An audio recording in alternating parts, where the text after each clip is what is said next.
నువ్వు దేవుని దగ్గరికి పోవాలనుకుంటావు. దేవుని దగ్గరికి పోవాల్సిన అవసరం లేదు. ఎందుకు? సూర్యుడు ఉదయిస్తాడు, గతకోటి మనమదాకారుడు. నీవేం ధ్యానం చేస్తావో ఆత్మధ్యానం చేయి. తిరుపతి వెంకటేశ్వరుని మొక్కుతావా, లేకపోతే బిజవాడ కనకదుర్గమ్మను మొక్కుతావా, లేకపోతే అన్నారం పోతావా, లేకపోతే అది యాదగిరి గుట్టకు పోతావా, లేకపోతే సింగోటం నరసింహస్వామి శ్రీవారి సముద్రము దానికి పోతావా? నీవు ఒక్కసారి ఆత్మధ్యానం చేయి, అన్నీ సర్వం కనపడతాయి. అది మనసుని నీ ధ్యానము చేసిన కనిపించునురా సర్వం. నీవెక్కడ మొక్కదలుచుకుంటే ఆ సూర్యుని ఒక కాంతి అనేది పోయి అక్కడ పడుతుంది. అది ఏ విధంగా పోస్ట్ మ్యాన్ మనం జాబు రాస్తాం, పోస్టులు వేస్తాం, అది ఎంత దూరమైనా వెళ్ళిపోతుంది. ఎందుకు వెళ్ళిపోతుంటుంది? చెప్పండి, ఎవరికైనా అర్థం ఉందా? ఎవరికైనా సమాధానాలు చెప్పేతోళ్ళు ఉండరా? నాకు అడిగేతోళ్ళు ఉండరా? ఆమె అడుగుతుంది, నా బిడ్డ హైదరాబాదు నుంచి, ఏ నాయనా నీవు ఎప్పుడు నేర్చినావు, ఎవరు నేర్పించిండు, నీకు ఎట్లా కొడుచు, ఇవన్నీ ఎంతవరకు టైం పట్టింది నీకు నేర్చడానికి అని అడుగుతుంది. ఏం సమాధానం చెప్పాలి?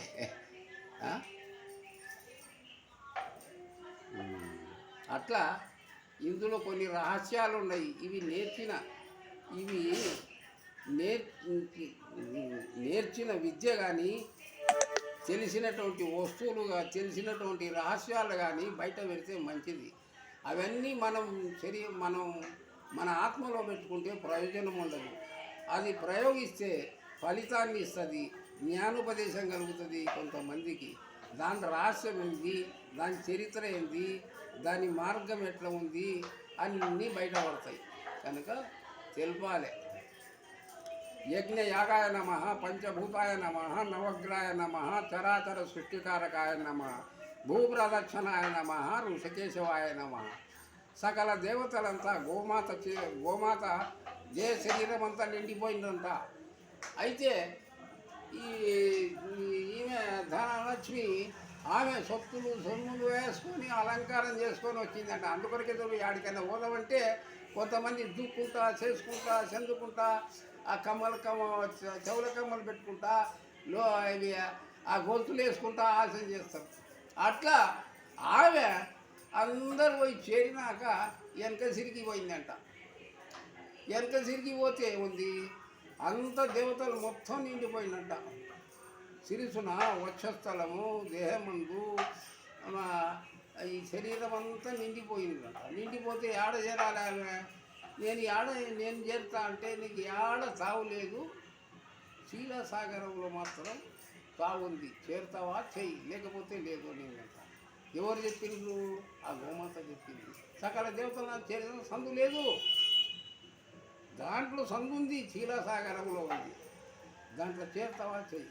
అందుకొరకే అది ఏం చేస్తారు, ఆవు పంచకమని ఇండ్లు కట్టని, ఎవడన్నా సత్తిపోతే అది చేస్తే ఇది చేస్తే తీసుకుపోయి సల్తారు. లక్ష్మి దాంట్లో ఉంది, దోషాలు తెగిపోతాయి అని ఇది ఒక రహస్యం. ఇది బ్రాహ్మణులకు కొందరికి తెలుసు, కొందరికి తెలియదు. తెలిసినా చెప్పరు. ఇప్పి చెప్పటే ధర్మవురా. తెలియని వారికి ఇప్పి చెప్పితే దాని ఫలితం ఏమిటి ఇది అంటారు.